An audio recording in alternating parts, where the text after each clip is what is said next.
40 metais sovietams okupuojant Lietuvą buvo naikinama ir Lietuvos kariuomenė. Ir lygiai prieš 85 metus, 40 metų Liepos 3 dieną, marionetinė liaudies vyriausybė išleido nutarimą, kuriuo buvusi Lietuvos kariuomenė pervadinama liaudies kariuomenė.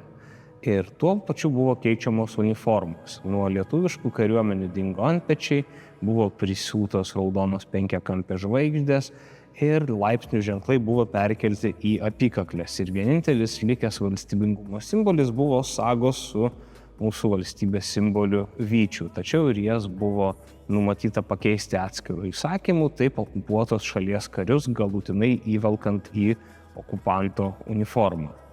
Ir aš jums turiu knygos rekomendaciją.